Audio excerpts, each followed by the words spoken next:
Bonjour à toutes et tous, bienvenue à cette table ronde dans le cadre du Salon du Livre de Chaumont, sa 20e édition, où nous allons aborder le sujet de l'altérité, s'ouvrir à l'altérité. Tel est le thème et tel est le sujet autour duquel nous allons cheminer avec mes invités ici présents que je vais vous présenter. On peut souffrir de n'avoir pas sa place, tout comme on peut désespérer de voir à quel point celle-ci est dessinée depuis longtemps, comme si elle nous attendait, comme si on n'était là que pour remplir cette case du grand échiquier social. Dans son 4e roman, Un vrai dépaysement, paru aux éditions Flammarion en 2023, Clément Bénèche nous narre l'histoire de Romain d'Astéry, un jeune Bordelais dont le nom d'Astéry est bien connu à Bordeaux. Famille de notables, issue d'une lignée d'architectes et d'ingénieurs. Dans l'enseignement, plus précisément professeur, il se voit en Guyane, bien loin de sa ville natale de Bordeaux, car Romain étouffe à renaître sous d'autres contrées, et si possible, très loin de Bordeaux. C'est en Auvergne qu'il va être finalement affecté, plus précisément au collège Blaise Pascal de Chaudezat, dans le Puy-de-Dôme. S'extraire de ce qui nous englue, faire le choix de la liberté radicale, considérer le dépaysement comme une opportunité d'aller à la rencontre de l'autre, nécessaire altérité. Clément Bénèche, bonjour. Bonjour Lydie. Racontez-nous, qu'est-ce que c'est pour vous un vrai dépaysement? De quoi on parle ici? Alors, je vous remercie de cette présentation très complète. J'ai quasiment rien à ajouter. Effectivement, c'est l'histoire d'un vrai dépaysement, c'est l'histoire d'un bug, vous l'avez dit. C'est ce personnage qui fantasme comme ça un autre absolu pour échapper à l'entre-soi. C'est mathématique, on veut échapper à l'entre-soi, on cherche un entre-autre. Le plus loin possible de chez soi et vous l'avez très bien dit, mettre le plus de kilomètres possible entre ses parents et soi. Et d'ailleurs, le livre de Claire Marin que vous avez cité, c'est drôle parce que il y a une phrase qui m'a plu dans ce livre, Être à sa place. À un moment, elle dit il s'agit moins d'atteindre un lieu que de tracer la route. Et c'est une phrase qui m'a marqué parce que je me suis dit, parfois il y a des destinations qu'on se rêve et qu'on se projette. Et en fait, ce qui importe est beaucoup plus le départ que la destination. Bon, là, je crois que dans le cas de mon personnage, c'est tout à fait le cas. C'est un personnage qui se fait d'ailleurs une idée, je joue un peu avec ça dans le livre, mais une idée qui est très simple de la Guyane, qui est très fantasmée. On pense un peu à l'orientalisme aussi du 19e, qui est un mouvement que moi j'apprécie en peinture, mais c'est quelqu'un qui s'en fait. À un moment, il se dit « Ah, j'aimerais bien être dans ma case, sous une mousson ». Enfin, il est dans un truc complet. Il n'a pas forcément cherché à comprendre ou à connaître ce qu'allait être vraiment la Guyane. Donc on comprend que chez lui, ça incarne une espèce de point d'évasion comme ça, et que la Guyane réelle, finalement, l'intéresse beaucoup moins. À un moment, j'ai voulu l'appeler le grand dépaysement. Et puis, d'une part, il y avait eu beaucoup de titres, le grand machin, le grand truc. Et d'autre part, j'aimais bien la connotation un peu ironique de un vrai, genre, à lui, c'est un vrai génie, par exemple. Bon. Et là, on sent bien que, effectivement, il y a un jeu sur la nature même de ce dépaysement, puisque donc le logiciel de l'éducation nationale, par ce fameux bug, ne l'envoie pas en Guyane, mais dans un petit village d'Auvergne. Et pour nous, lecteurs, de comprendre si ça représente pour lui vraiment un dépaysement. En premier lieu, lui, il va penser que non, parce que lui, il se disait la Guyane, c'est peut-être l'autre avec un grand A. Et en fait, l'Auvergne, ça ne l'intéresse pas. Donc il a comme un goût d'exotisme un peu frustré qui va lui faire se prendre les pieds dans le tapis, en gros. Je regarde les corps des autres, précis, distincts, aux contours bien dessinés. Mon corps, lui, me paraît flou, je cite toujours Claire Marin. Pas de lignes bien tracées, de lignes clairement définies, mais une chair molle, un corps hésitant. suivant paresseusement les courbes des vêtements qui le contiennent, comme s'il avait renoncé, ce corps, à toute affirmation, à toute revendication de présence, comme s'il avait délaissé la forme, se contentait de n'être que chair, masse, comme s'il n'était que matière, sans tension, ni trait saillant, sans élément d'identité, comme s'il n'était que poids, pesanteur, charge, que je peine à habiter, à vivre en première personne. Gabriel Henry, bonjour. Pardon. Bonjour. Vous signez un premier roman, Blackout, paru aux éditions du Penseur, dans lequel vous nous faites découvrir Ulysse. Ulysse a perdu la mémoire. Il est étranger à son corps, dont on sait juste qu'il est abîmé, blessé, un accident.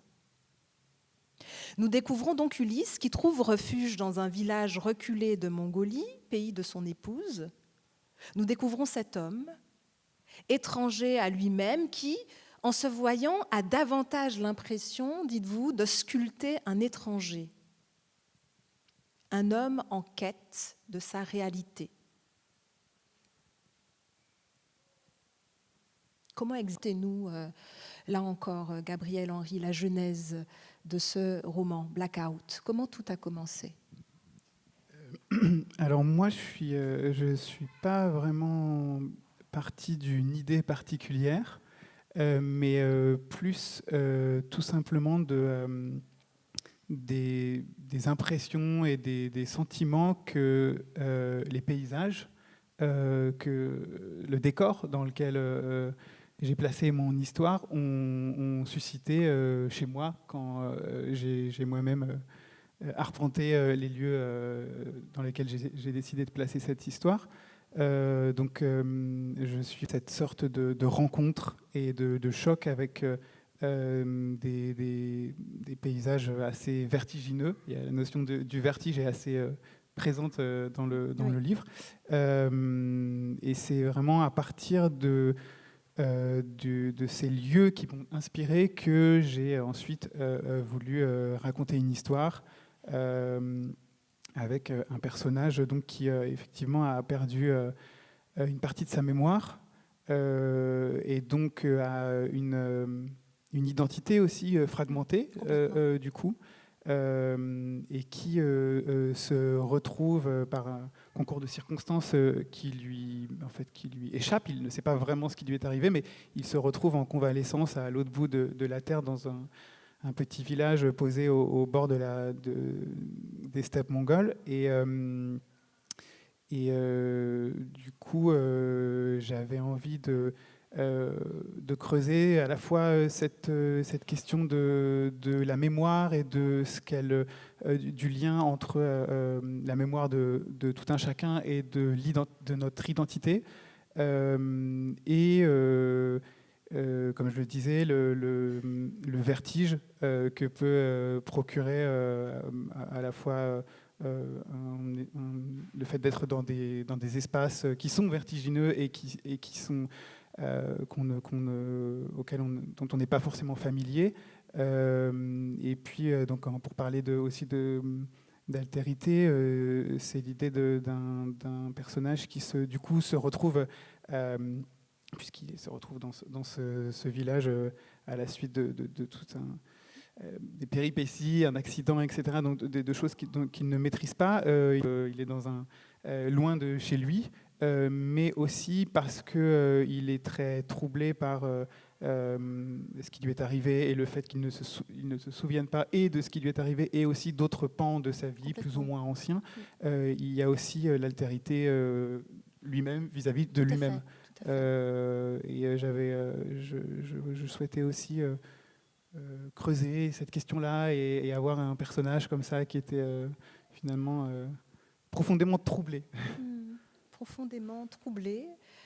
C'est ainsi que j'ai vu d'une certaine manière aussi le roman d'Astéry, d'une autre façon. En tout cas, ce sentiment de se sentir étranger, de ne pas être à sa place. Pas là où on doit être, pas dans la bonne famille, pas dans la bonne ville. avec un vrai dépaysement de Clément Bénèche ici. Ce désir de mettre de la distance, absolument, autant de distance que possible entre lui, Romain d'Astéry, et sa famille. Est-ce que c'est fuir quelque chose ou fuir à tout prix? Au contraire, est-ce que c'est pas partir en quête de quelque chose d'une certaine manière? On en revient un peu à cette espèce d'opposition quoi, entre la volonté de départ et la volonté d'arriver quelque part, qui finalement va courir tout le long du livre, parce que ce qui va aussi sous-tendre le livre, c'est une idée de l'éducation, puisque le livre met en scène une querelle éducative entre, d'un côté, Romain qui a plein d'idées, disons, originales pour faire vite sur l'éducation, parce qu'il est donc professeur de français, et c'est la manière de transmettre sa matière, et il va se retrouver dans cet établissement Blaise Pascal face à une Mademoiselle Combe qui est voilà, disons une fan de Jules Ferry, un peu qui ressemble un peu à ces institutrices de la Troisième République, quoi, qui est un peu restée dans le qui structure un peu le livre et la comédie, parce que c'est quand même une comédie. Et je dis ça parce que lui, sa vision de l'éducation, c'est avant tout un rejet plus qu'une adhésion. C'est-à-dire qu'il va, un peu comme avec sa famille, il va rejeter une certaine vision en partie fantasmée de l'éducation traditionnelle pour embrasser, disons d'une façon assez personnelle d'ailleurs, tout un tas de théories éducatives qu'il va croiser jusqu'à les annuler mutuellement. Mais on sent que ce qui est important chez lui, c'est plutôt la force de rejet que la force d'adhésion. Page 47, vous m'avez dépité. C'est très drôle, vous le dites, c'est une comédie et je tiens à le préciser. Ce roman, on rit beaucoup, on rit. Page 47 donc, Romain est dépité puisqu'il se rêvait aventurier en Guyane, naviguant sur les pirogues, naviguant sur les fleuves guyanais sur une pirogue, et il se retrouve en Auvergne, dans un petit village reculé. Il est donc dépité. Et il écrit cette lettre à son ami Henri, et ce questionnement en toile de fond, où il dit qu'il veut un autre rapport au savoir, et pose cette question.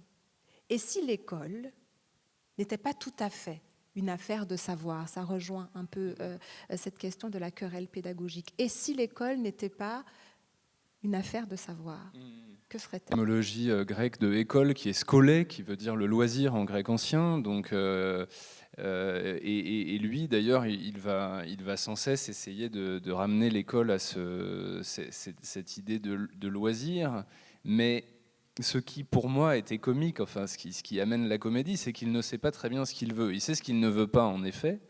Mais dans ce qu'il veut, c'est très, très expérimental. Donc, il va, par exemple, tenter la transdisciplinarité. Donc il va s'acoquiner avec le prof de sport qui s'appelle Fabien Beden et qui va être un peu le Sancho Panza, quoi. Donc c'est-à-dire que les deux vont essayer de mener des activités tous les deux, et ils vont essayer de mêler les cours de français et de sport pour donner des modules un peu originaux. Il va faire des crêpes à ses élèves, enfin il va leur faire plein de trucs originaux qui sont tout sauf ce qu'on pourrait attendre d'un cours un peu classique de français. Ce que ne va pas manquer de repérer très vite la principale, et donc ce qui va aussi structurer leur désaccord. Donc voilà, on en revient à la question de la place. En effet, c'est quelqu'un qui cherche sa place et qui cherche aussi ce qu'il doit être, ce qu'il doit faire dans l'enseignement.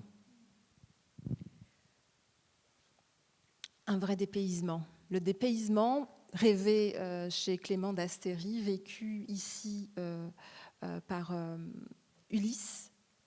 On le découvre avec Ulysse, on s'émerveille avec Ulysse de cet environnement familier, des steppes mongoles, vous l'évoquiez, Gabriel Henry.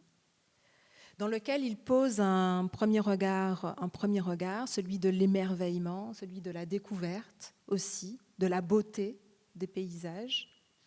Un roman qui vient questionner la perte de mémoire, bien sûr, mais peut-être celle plus déstabilisante qu'est la perte de son identité, d'une certaine manière. Plus que géographique, le vide, là, il est intérieur.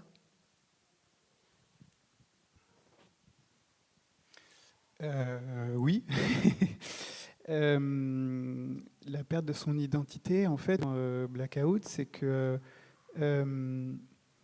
j'avais envie que mon personnage oscille un peu entre deux peut-être sentiments, volontés un peu contradictoires, c'est-à-dire qu'il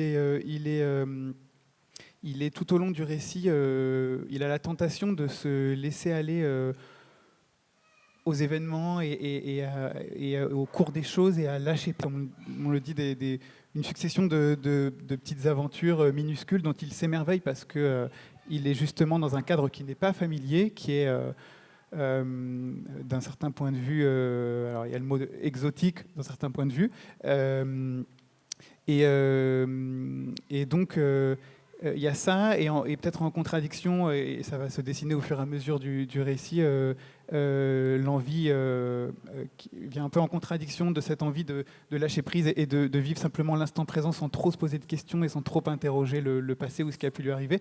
Ulysse, il va aussi avoir une envie irrépressible et qui va devenir de plus en plus importante et un peu envahissante de comprendre ce qui lui est arrivé, et d'interroger son passé récent pour retrouver aussi, recoller les morceaux de son passé plus globalement, et donc peut-être essayer de retrouver un peu son identité à travers le fait de retrouver sa mémoire, d'autant plus qu'il est donc encore une fois dans un endroit loin de chez lui, où il manque de repères, il est peut-être loin de ses racines.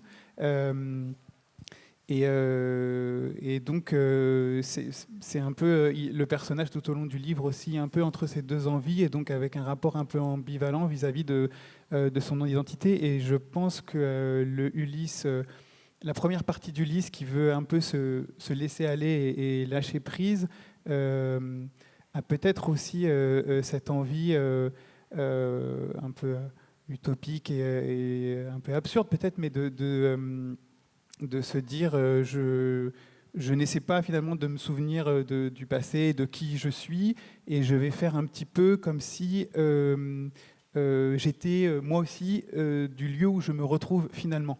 Je renais un peu quelque part, et je me mens un peu à moi-même en cela, et je vais faire un peu semblant de moi aussi être un villageois mongol, et donc je vais me participer aussi à des activités, à des tâches toutes simples et familières aux villageois qui l'entourent, aller chercher de l'eau, faire des choses. Et finalement, il y avait aussi cet aspect-là vis-à-vis de son identité, et l'idée de... par une succession d'événements qui lui échappent, il se retrouve à peut-être fantasmer un peu l'idée de renaître autre, et d'être voilà, de ne pas chercher à recoller les morceaux vis-à-vis de son identité. Mais c'est une envie qui vient se cogner à une autre envie qui va prendre le pas au fur et à mesure du livre. Renaître autre. Mais on se rend compte, en tout cas dans les premières pages, qu'il ne va pas souvent. Enfin, aller vers l'autre, pour lui, c'est compliqué. Comme vous le disiez tout à l'heure, je ne sais plus lequel des deux, il fantasme en effet un ailleurs. Et il fantasme en effet une rencontre avec un autre dont on ne sait pas trop de qui il s'agit, à quoi il ressemble, où il est, où il vit. Et pour raconter tout ça, Clément Bénèche, vous avez emprunté le chemin de l'humour. Pourquoi ce choix ? Alors, le chemin de l'humour, c'est drôle parce que la première version du livre n'était pas du tout une comédie. Et en fait, c'est un livre qui a eu 4 versions. J'ai mis 4 ans à le faire. Et la première version, j'ai travaillé dessus pendant 1 an. Et c'était un texte beaucoup plus composite, avec des extraits qui ressemblaient plus à des essais, et puis des parties qui étaient plus romanesques. Il y avait quelques scènes un peu comiques, mais c'était assez disparate. Et en fait, moi j'ai la même éditrice depuis 10 ans et je lui fais assez confiance. Donc je lui ai soumis le manuscrit de 300 pages en 2020, quoi. Et elle m'a appelé 2 semaines plus tard en me disant: écoute Clément, je suis perplexe. Voilà, j'oublierai pas ce mot qui est assez fort. Parce que quand on vient de travailler pendant un an sur un manuscrit, en plus j'avais pris une année sabbatique et tout, je me suis dit je vais devoir le balancer à la poubelle, quoi. Donc ce qui s'est passé, c'est que je suis rentré chez moi. Enfin, après elle m'a invité chez Flammarion pour parler du livre et puis à la fin je rentre chez moi, je suis allé sur Microsoft Word, nouveau document, page blanche.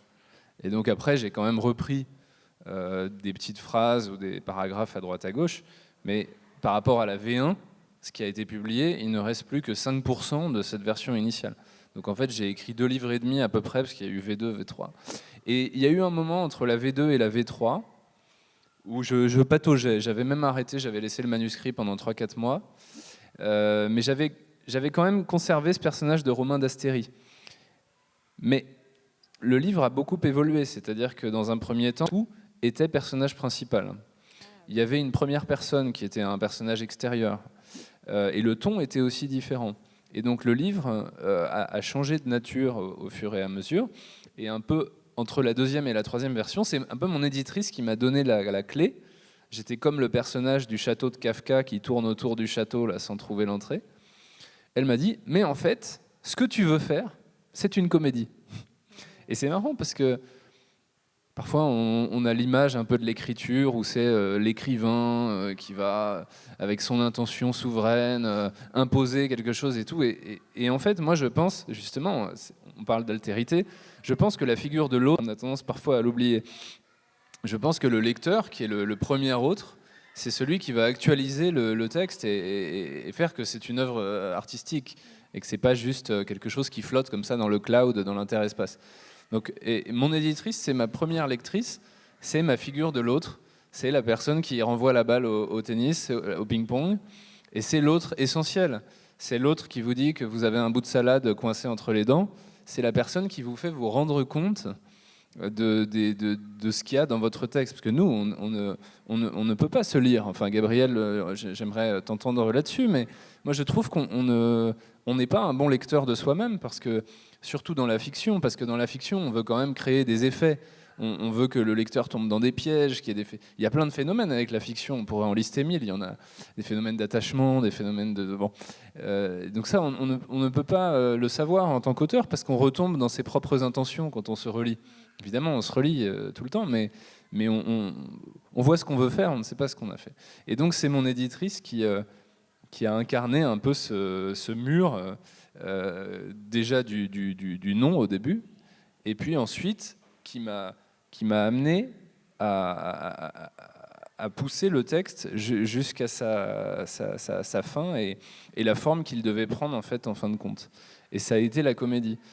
Après, c'est quelque chose qui, moi, me plaît. Et puis, depuis mon premier livre, il y a toujours des petites notations qui sont humoristiques. Mais là, c'était... En fait, quand elle l'a dit, ça m'a aussi, comment on dit, dédouané, quoi. Ça m'a donné une possibilité que je n'avais pas envisagée. Notamment parce que ce terme de comédie, on ne l'assimile pas forcément au livre. On l'assimile au théâtre, on l'assimile au cinéma. Et là, ça m'a donné une source. C'est-à-dire que j'ai réécrit 40 pages que je lui ai envoyées. Elle m'a dit: ah bah c'est bon, c'était les 40 premières pages. Elle m'a dit: ça y est, là je te retrouve. Et donc après, ça a coulé comme ça, avec effectivement beaucoup de dialogue et une forme voilà, assez différente. Gabriel, est-ce que vous souhaitez compléter ? Bah oui, si je rebondis sur ce que tu dis vis-à-vis du regard extérieur, je suis entièrement d'accord avec toi. Mais c'est quelque chose qu'on entend quand même assez souvent. Il y a un moment où on n'est plus le meilleur juge de ce qu'on a produit, et où il est sans doute plus sage de le soumettre à un ou des regards extérieurs et de prendre ainsi du recul. Moi, d'une autre manière, j'ai aussi une fois que l'outil du texte qui a été remanié aussi, beaucoup retravaillé. Moi aussi, mon éditeur m'a beaucoup aidé à prendre du recul, à retravailler ce texte, m'a proposé un regard extérieur très enrichissant, qui m'a nourri et qui était même, je pense, complètement nécessaire. Finalement, moi aussi, c'est un peu, je fais un peu un parallèle avec ce que dit Clément. Moi, en fait, il y avait le texte initial était plus long et il y a toute une partie centrale que on a ôtée. C'était vraiment le point de départ du travail avec l'éditeur. Il m'a dit que on pouvait travailler ensemble à partir du moment où j'étais prêt à une amputation. Et ça a été vraiment, parce que c'est vraiment une partie conséquente qu'on a retirée.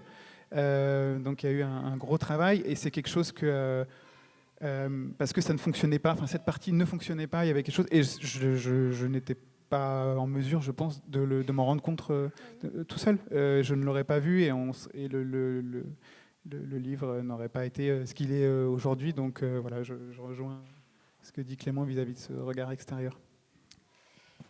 Il y a eu l'humour avec Clément et vous, la poésie. J'ai la poésie pour soutenir la narration de Blackout. Alors peut-être avant d'évoquer cette question de la poésie, avant d'avoir la réponse, lire un extrait pour que vous vous en rendiez compte, cher public, puis la réponse de Gabriel, page 58.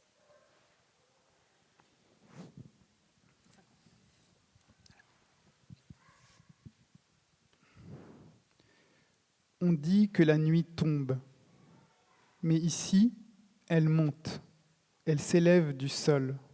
C'est la terre qui l'exhale après l'avoir retenue des heures durant.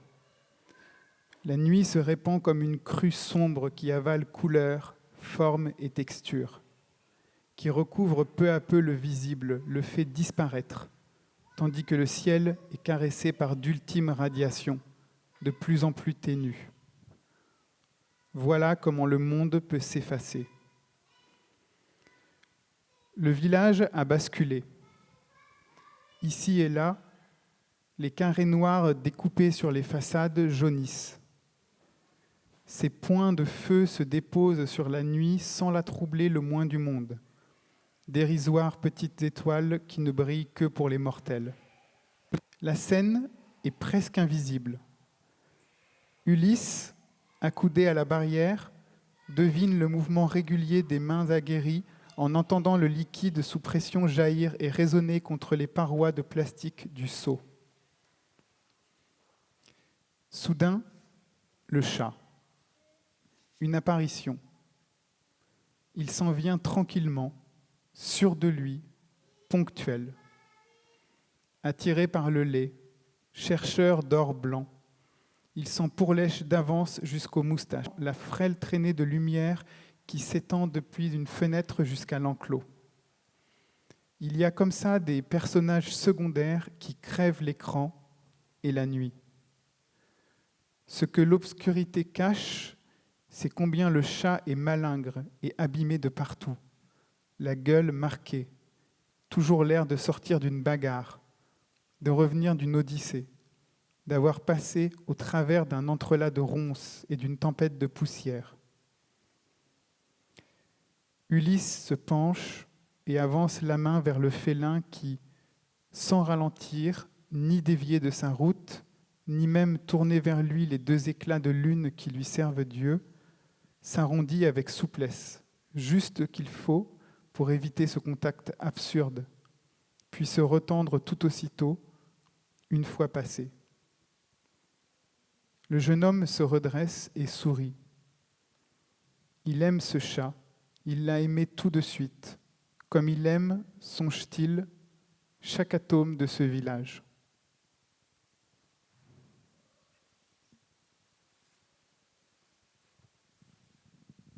La poésie, donc, aussi, dans Blackout. Oui, alors, du coup, cette poésie, en fait, moi, si je remonte le fil, j'ai commencé par écrire de la poésie depuis assez longtemps, des années, pas mal d'années maintenant. d'écrire de la poésie, écrire des poèmes régulièrement, aussi souvent que possible, tous les jours si possible. Donc c'est quelque chose qui m'a nourri, qui me nourrit, qui a une place importante chez moi et dans mon rapport à l'écriture. Elle était même prépondérante jusqu'à ce que je me sente capable d'essayer autre chose et de me lancer dans l'écriture d'un roman. Du coup, c'est quelque chose pour l'écriture de Blackout, mais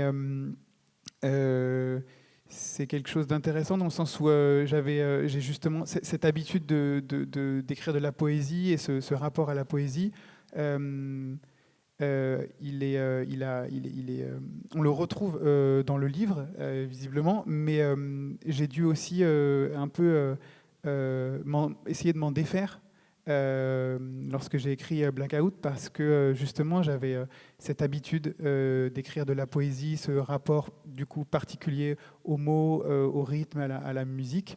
Et écrire un roman, même si je le savais, je l'ai découvert ensuite avec la pratique, c'est très différent dans les processus et la manière d'écrire. Et donc, je pourrais presque dire que j'ai dû un peu...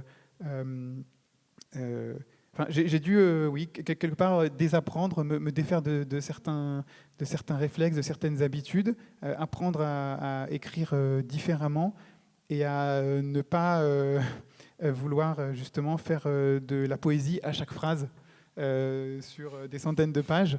Et donc, voilà, je l'ai un peu fait de moi-même, et c'est aussi un travail que j'ai fait ensuite avec d'une écriture et d'un rythme romanesque, et peut-être moins voilà, de faire de laisser un peu plus la poésie un peu plus en retrait. Donc malgré tout, venant de la poésie et peut-être voilà, c'est quelque chose qui imprègne mon écriture et mon rapport, ma sensibilité. Donc ça reste un livre avec, je l'ai souvent entendu dire, enfin, avec une dimension poétique peut-être assez forte. Mais voilà, je pense que c'est une sorte de défaut. Enfin, c'est une sorte d'empreinte comme ça. Donc je ne peux pas non plus complètement me défaire. Désapprendre. Si je peux en dire un mot quand même sur cette écriture, moi c'est amusant parce que quand je l'ai lu, j'ai pensé à Gracq et j'ai appris par la suite que tu avais fait des études de géographie, enfin que tu étais géographe, et donc Gracq était également un grand géographe, professeur de géographie, et ça m'a amusé parce que ça m'a fait penser un peu au Rivage des Sirtes, qui est à la fois quelque chose d'assez impressionniste, avec quelque chose aussi dans une prose poétique, mais avec une catastrophe qui rôde quelque part. Donc dans le Rivage des Sirtes, c'est une bataille qui finalement n'est pas menée, mais qui plane un peu comme ça sur le récit. Et là, moi, ce que j'ai aimé, c'est aussi une espèce de combinaison entre deux imaginaires, à la fois un imaginaire un peu post-apocalyptique, même si c'est pas l'apocalypse mondiale, mais c'est l'apocalypse personnelle du personnage et son propre effondrement, et à la fois donc un peu un truc à la Barjavel, et en même temps quelque chose de beaucoup plus quotidien, et avec quelques détails que j'ai notés, mais ce type qui attend comme ça sous un porche que la pluie passe, et puis à un moment il se dit bon bah il pleut toujours mais il pleut moins donc j'y vais. Enfin c'est pas exactement comme ça, tu le dis évidemment mieux, mais c'est des petites notations, des petites choses vues comme ça qui moi m'ont aussi emballé, et j'ai bien aimé ce mélange d'imaginaire. Voilà, je sais pas où ça me mène, mais voilà, j'avais envie de le dire. Un vrai dépaysement. Alors, la question, moi, que je me suis posée, c'est où tout ça, où ce vrai dépaysement va mener Romain d'Astéry? Où va-t-il arriver avec tout ça? Parce qu'au départ, ce dépaysement, il a espéré très fort, des illusions donc. Ce vrai dépaysement rêvé n'en est pas vraiment un. Lui qui espérait découvrir les histoires des autres très loin. Il dit d'ailleurs, page 56, « Il n'y a que ça qui m'intéresse, les autres. dans les milliers de facettes par lesquelles il diffère de moi. Que découvre-t-il, Romain d'Astéry ?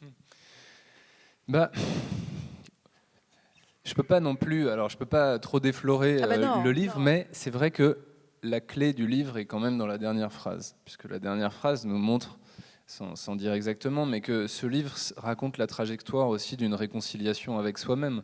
Parce que la phrase que vous avez justement citée, si j'étais psy et que quelqu'un me disait ça, je me dirais, bon, il y a peut-être quelque chose à régler avec soi d'abord, quand on ne s'intéresse qu'aux autres que parce qu'ils diffèrent. C'est-à-dire qu'on peut aussi trouver qu'il y a quelque chose d'intéressant dans ce qui nous rassemble éventuellement.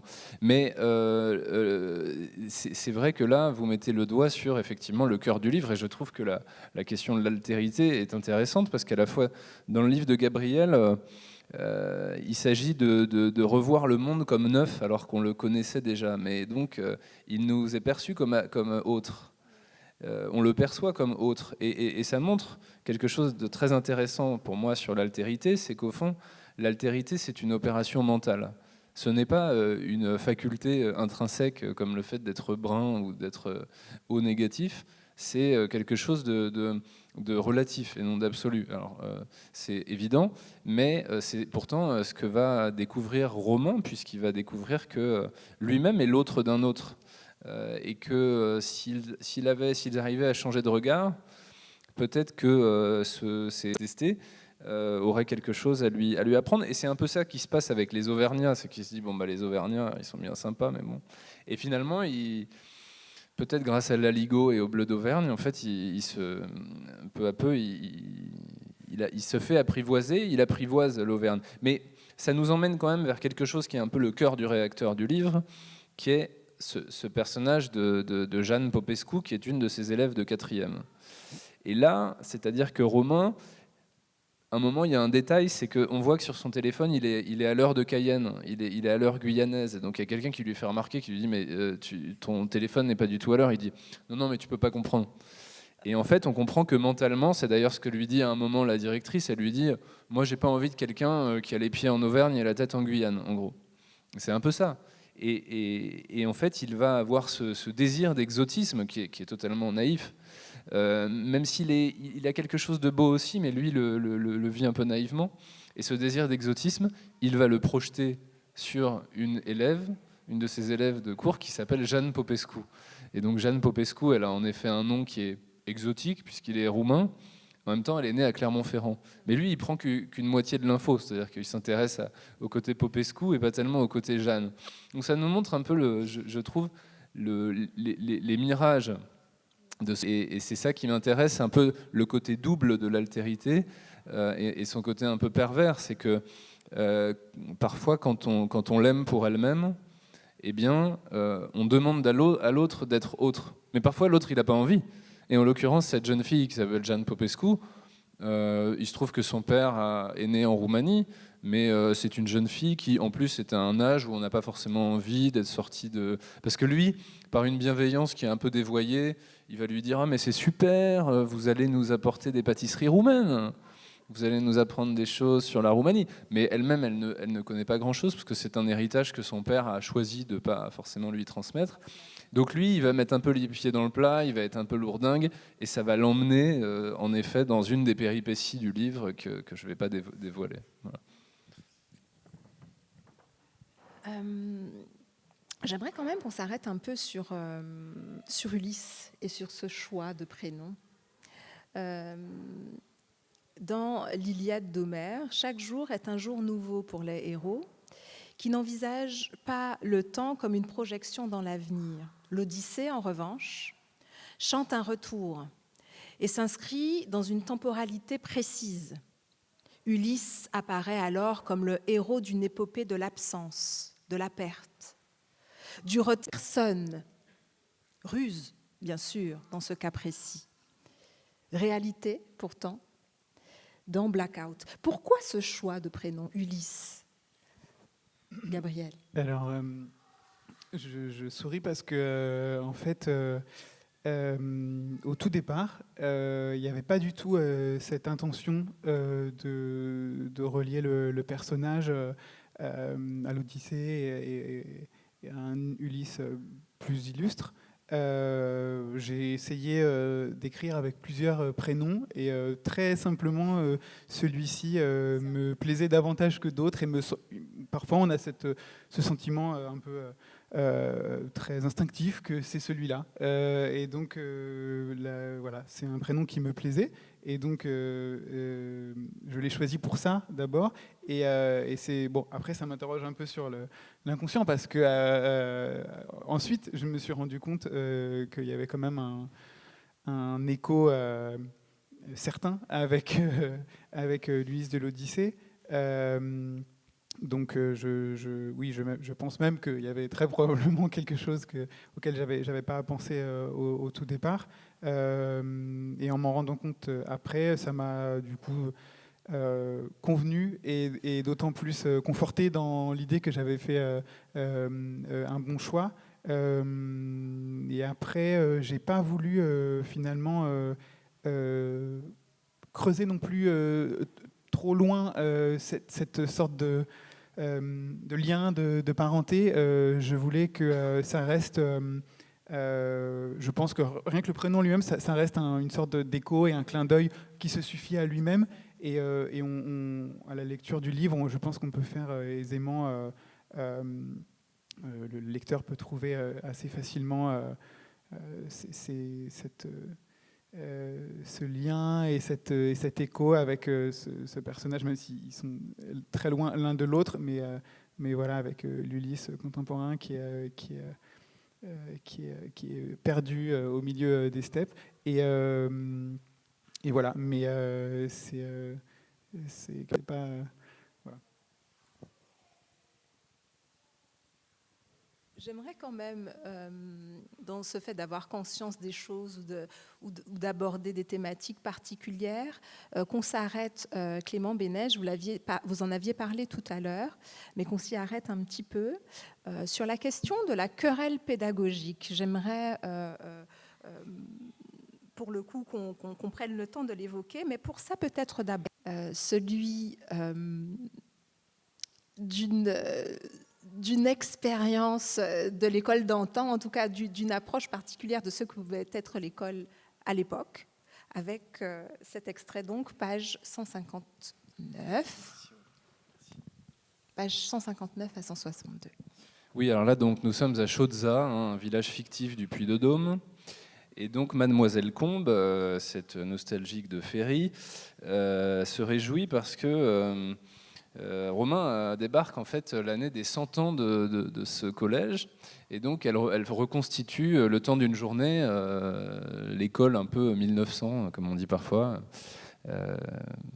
Elle a essayé de faire couper le chauffage pour reconstituer les conditions d'époque, mais les profs ont fait bloc pour que ça n'arrive pas.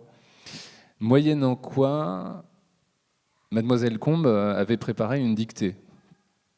Qui, expliqua-t-elle, serait Isor, on pouvait descendre au-dessous de zéro. Il s'agissait d'un texte de Huysmans, débordant de fleurs rares, de parfums aux noms capiteux, de subjonctifs imparfaits vicieux. Au comble de l'indignation, parce que le personnage de Romain est contre la dictée en général, et surtout cette journée, Romain s'était levé et marchait de long en large en fulminant, incapable de déterminer une conduite à tenir. Il croisait les bras, les décroisait, mettait ses mains dans ses poches, puis dans ses cheveux. Mademoiselle Combe tapa dans les mains pour faire sortir aux élèves une feuille et un stylo. « Estimez-vous heureux que je ne vous fasse pas écrire à la plume et à l'encre ?» Et la dictée fut. Heureuse comme une petite fille, Mademoiselle Combe passait parmi les rangs silencieux en déclamant le texte d'une voix caverneuse, tout en insistant sur les liaisons, histoire d'aider un peu. Le correspondant de presse locale, pour les besoins de son article, voulut lui aussi s'y soumettre. D'abord bravache, il déchanta rapidement devant la difficulté de l'exercice. Le lendemain, les lecteurs de La Montagne liraient sous sa plume qu'il n'était jamais allé aussi loin dans le journalisme gonzo. Quelques-uns, virgule, énonça Mademoiselle Combe, surtout le Madame Mam, virgule, imitaient le zinc, virgule, parodiaient des morceaux de métal estampés, virgule, teints en vert empereur, virgule, salis par des gouttes de peinture à l'huile, virgule, par des taches de minium et de céruse. Elle se pencha sur une copie. « Teint envers empereur », appuya-t-elle. « Mademoiselle, est-ce que ça compte comme une vraie note » demanda une élève paniquée. « Bien sûr que ça compte comme une vraie note » répliqua Angela Combe. « La Péronnelle !» Romain, lui, avait choisi de regarder ses pieds. Son genou tressautait. Une fois les copies ramassées, on entendit la sonnerie de récréation de l'après-midi. Les élèves se précipitèrent dans la cour, mais Romain n'était pas au bout de ses peines. « Ça y est, la journée du centenaire est finie ? Expliquez-moi pourquoi je me fatigue à faire des programmes, monsieur d'Astéry. Non, la journée n'est pas finie. Nous allons nous rendre tous ensemble dans la cour de récréation pour une initiation aux danses traditionnelles auvergnates. Une manière de terminer dans la joie et la bonne humeur, si vous voulez. » Romain en resta muet. Il se contenta d'emboîter le pas à la principale claudicante. Parce qu'elle a une canne basque dans le pommeau de laquelle est sculptée la tête de Jules Ferry. Le pâle soleil d'hiver avait vaillamment fait fondre la neige. Le béton était là-dessous, recouvert de lignes de différentes couleurs et qui se croisaient, celles du terrain de basket, du terrain de foot et de handball. Il y avait plus de garçons que de filles, 3 de plus exactement. 2 d'entre eux durent se mettre ensemble en ronchonnant, et mademoiselle Combe s'associa avec le dernier, qui ne pit pas mot. Le correspondant de La Montagne fut chargé d'appuyer sur le bouton de la chaîne pour lancer la musique. Le CD paraissait emprunté à une médiathèque des environs, peut-être celle d'Oliergue ou de Quinillat. C'était une musique à 3 temps, à la fois triste et entraînante, qui évoquait d'anciennes amours, des guinguettes révolues. Angela Combe laissa s'écouler 5 ou 6 mesures avant de donner les consignes. Pour l'exemple, elle réalisa d'abord les passes avec son partenaire, un élève de 3e nommé Jocelyn, qui lui arrivait à peine au nombril. Certaines de ces passes nécessitaient de faire la toupie. Jocelyn eut plusieurs fois les pieds qui décollaient du sol, alors que mademoiselle Combe le faisait tourner, acrobatie qui ne figurait pourtant dans aucun manuel. Puis on remit la musique au féon, de la vielle à roue et de la cabrette. Au rythme d'une mélodie sans parole, les élèves exécutèrent les premières figures. Angela Combe leur enseigna la chorégraphie de la crousade, où les participants ne se touchent guère, mais aussi la figure du tiroir, où l'homme et la femme font un pas latéral, puis un frappé. Puis il y eut la chaîne anglaise, le moulin, le croisé ou la poursuite. Les élèves s'amusaient follement. Cela ressemblait beaucoup au jeu de coordination et de mémoire qu'ils avaient pratiqué dans la cour quelques années auparavant seulement. Ils avaient presque tous fait tomber leur manteau derrière eux sur le béton nu. Le correspondant de La Montagne tournait autour des danseurs en les photographiant. Romain, lui, observait avec le regard fixe, un peu à l'écart des autres professeurs. Son poing était serré. Voilà. Confrontation de 2 mondes. 2 visions s'opposent, 2 visions sages. C'est un récit qui questionne aussi peut-être les méthodes d'enseignement moderne, si tant est qu'on puisse lui affubler de ce terme. Un mot là-dessus, Clément ? Oui, c'est vraiment un livre qui met en scène une querelle entre 2 imaginaires de l'éducation, finalement. Au-delà des méthodes, ce sont 2 imaginaires qui sont poussés à leur paroxysme.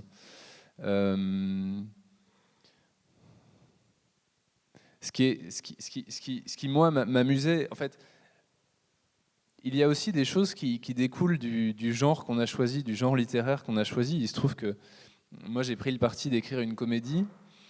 Quand on choisit le genre de la comédie, il y a comme des codes qui en découlent. De même que si vous écrivez un polar, il faut un Maccabée, ou alors c'est très difficile. Et quand vous écrivez une comédie, c'est bien qu'il y ait 2 visions qui s'opposent. Chez Molière, par exemple, c'est souvent l'amour ou éventuellement l'argent. Mais même quand on parle d'argent, on parle d'amour. Mais bon, il va y avoir celui qui est extrêmement jaloux, celui qui est extrêmement permissif. Voilà, chez Molière, ils vont forcément être tous les 2 paroxystiques et s'opposer. Bon, moi, j'avais envie qu'il y ait quelqu'un qui incarne comme ça, avec ce Romain d'Astéry, ce qui va avec encore l'idée de l'altérité, parce que son désir d'autre, qui se manifestait par le désir de Guyac au latin. Et en fait, effectivement, mademoiselle Combe aussi, elle a son imaginaire. C'est-à-dire qu'effectivement, Jules Ferry a existé.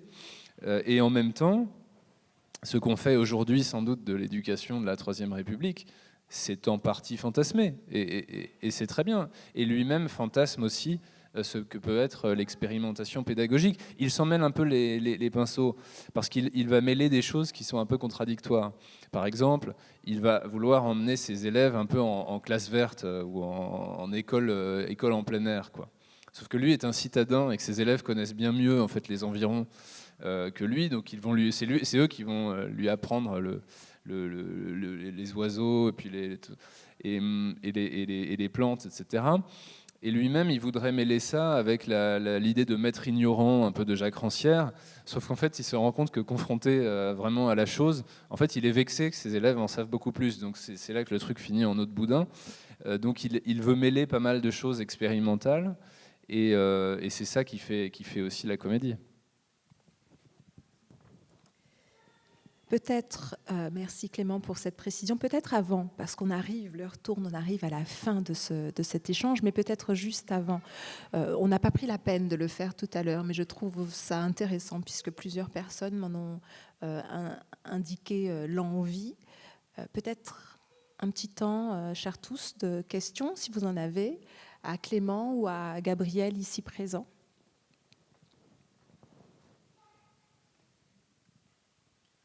C'est la moyenne. Alors, non, je ne suis pas professeur. C'est quelque chose qui m'a attiré à un moment et finalement, je n'ai pas suivi cette voie-là. Mais pendant que j'écrivais le livre, j'ai parlé à beaucoup de professeurs. C'est-à-dire que comme en plus j'ai mis 4 ans, pendant ces 4 ans, dès que je rencontrais un professeur en soirée ou par des amis ou en fait dans toute occasion, je l'interrogeais. Et alors, quand j'ai fait la promo du livre, qui est sorti maintenant il y a presque 1 an et demi, j'ai découvert que 90% des Français étaient profs. Enfin, selon mon estimation de mes lecteurs qui venaient me voir, ils disaient « Ah bah je suis prof et alors ça m'intéresse parce que machin ». Donc j'ai découvert qu'il y avait beaucoup de professeurs. Et non, et c'était intéressant d'aller à chaque fois essayer d'attraper des petits détails vrais quoi, sur les salles des profs, les questions de logiciels. Par exemple, quand il reçoit son affectation par mail, là j'ai repris très exactement un modèle qu'un ami m'a transmis de ce type de message. Donc il y a pas mal de... dans un roman, on essaie quand même de créer de la vraisemblance, même si on met des invraisemblances, parce que on a envie de pousser aussi la comédie, il faut que ça soit contrebalancé par des vraisemblances pour que l'ensemble donne un sentiment de réalité. Donc voilà, ma réponse était un peu longue pour une question très simple, mais voilà. Autre question. Je compte 7 secondes dans ma tête. Écoutez, je vous remercie pour votre présence. Et puis bien sûr et surtout, je remercie Clément Bénèche, ici présent, avec son livre. Merci. Avec son livre « Un vrai dépaysement », édition Flammarion, et Gabriel Henry avec son roman « Blackout », aux éditions du Penseur, ouvrage que l'on peut retrouver sur les stands Place des Arts pour les temps de dédicace, aujourd'hui, demain, je ne sais pas. Bah là, juste après, là, déjà. Juste après. Et puis un peu demain matin, demain après-midi, un peu, toi aussi, ouais. Pareil, demain, ouais, voilà. Et demain matin et demain après-midi aussi. Ouais. Voilà, 2 ouvrages que je vous invite à découvrir. Merci en tout cas à vous tous. Merci Lydie. Merci Lydie, merci à vous.